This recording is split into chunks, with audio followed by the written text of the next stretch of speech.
Alright guys, so we're getting ready to swap out this oil pan. I've already taken the old one off. You got a total of 17 screws that got to come out. Another 2 on the starter as well.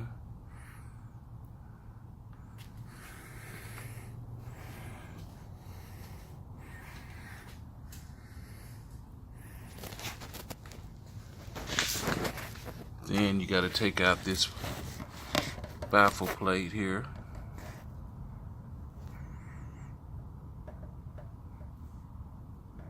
It's got a total of 12 screws in it, or nuts. And here's the new oil pan that we're putting on. I will leave a link in the description below.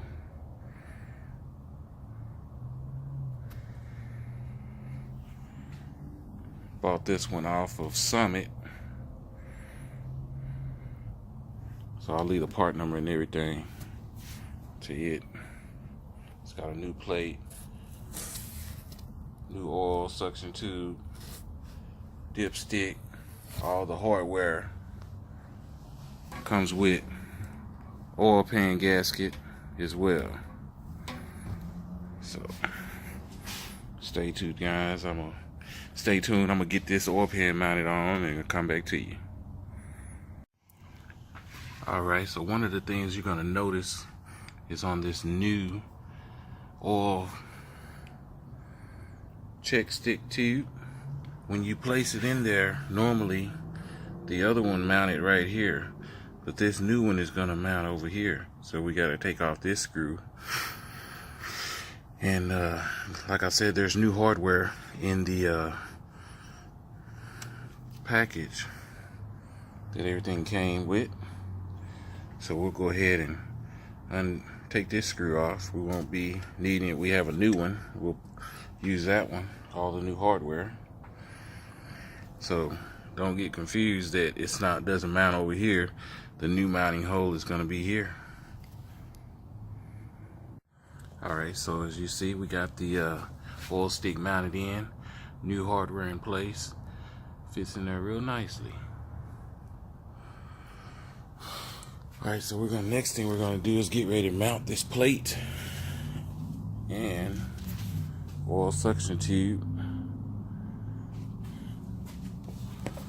I've already taken out the other one, so everything here is ready for install.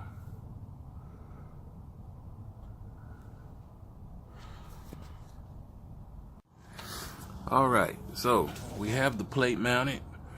We did run into one issue, and if you guys can look back here, because I mounted the oil stick in prior, had to remove it because it was hitting the plate when I tried to mount the plate. So don't make that mistake. Go ahead and mount this plate first, then come back and mount your oil dipstick. So now I'm going to go ahead and mount the oil suction tube, and I'll come right back. Alright guys, we're back and we have the oil suction tube mounted now. If you look on the back here, we utilize the second mounting stud from the back, and on this side we use the third mounting stud from the back. So that was another mistake you guys don't want to make, is going ahead and putting those nuts on there as well. Then if you look up here, the top part of this suction tube, there's only one mounting screw there. It's a 10mm. So for there, we got it snug, and we also put a little bit of oil around the rubber gasket, or the little rubber seal that's on there, so that way it'll slide up in there very easy. You don't want to pinch that. You don't want to end up pinching it when you're doing your install.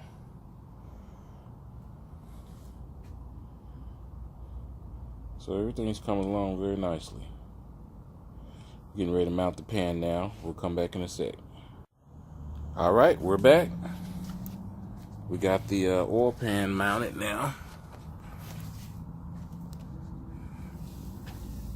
As I was telling you earlier, there are 17 bolts in the oil pan. This little cover here has a bolt in here that's a 10 millimeter. That little cover has to be moved in order to get out this one bolt here in the back.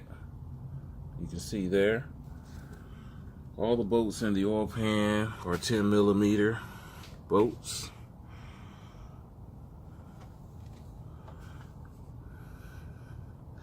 And one other tool that I didn't mention, but I need to mention it now, is going to be your Torx wrench. And this oil pan should be torqued. I'll also include the specs for that in the description area.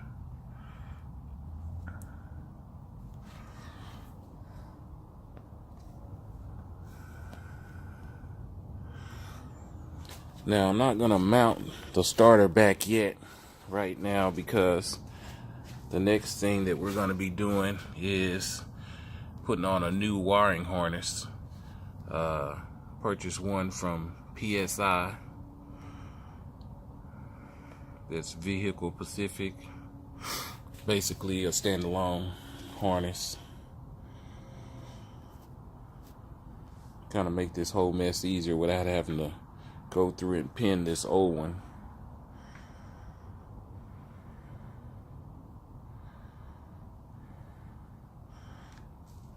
Just real quick, you guys see my little template here. I'm gonna have a metal plate made here because I deleted the AC from here. So I'm gonna have a plate made that can screw in place there. I'm gonna go with a aftermarket vintage air kit. Actually, I got a used one from my 63 Impala. I'm gonna just redo that whole car. I'm doing a frame off restoration on my 63 Impala 2-door hardtop, in case you guys want to be interested in viewing that. I'll also leave a link to it as well. I'm doing most of the work on this car myself. This is my 86 El Camino.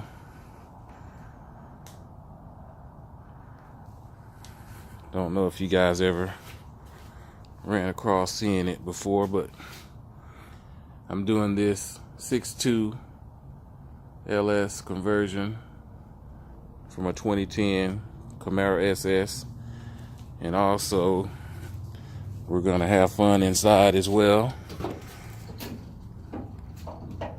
We're going with the full interior of a 2010 Camaro SS. I redid the seats here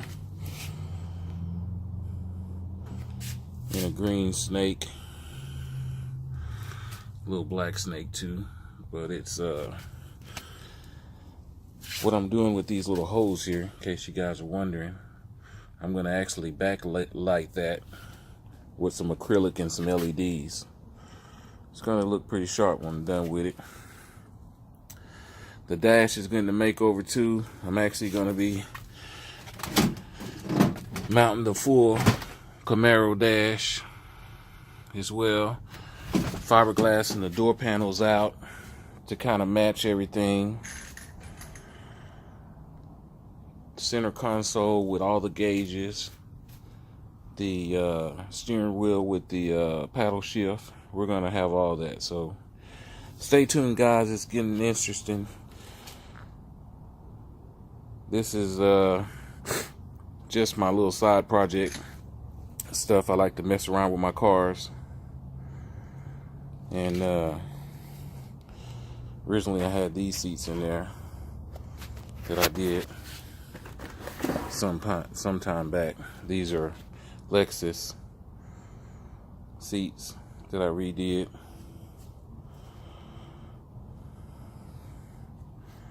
So yeah, you guys stay tuned, subscribe to my channel. I'm gonna be putting more and more of these videos up. I kind of have a long dream goal, which is to have 7 old schools, one for each day, and have them all fixed up. So it's just plenty of time, no money, but plenty of time. So see you guys in the next clip. Stay tuned, subscribe, like, comment as well. There's no one really showing detailed information on here of these LS swaps going into the El Camino, so kind of wanted to give you guys a overview of it. Seeing it like this kind of helps everybody get comfortable in case you want to do something like this, and cuts out the research, because I really had to go through and do a lot of research to find out what works, what didn't, and wasn't too much on there, so I had to do a lot of digging. So as we go through it, you guys will be able to see the result. Today just wanted to get the oil pan on, and it's kind of my goal for the day. I'm not going to do too much. I run an upholstery supply shop, so I don't know if you guys are seeing it in the background, but I sell a bulk of headliner material and whatnot. So all the stuff for vinyls, leathers, your soul foams, everything that you need to do upholstering your car, carpet. So check us out. I'm Headliner Magic, and we'll see you in the next clip.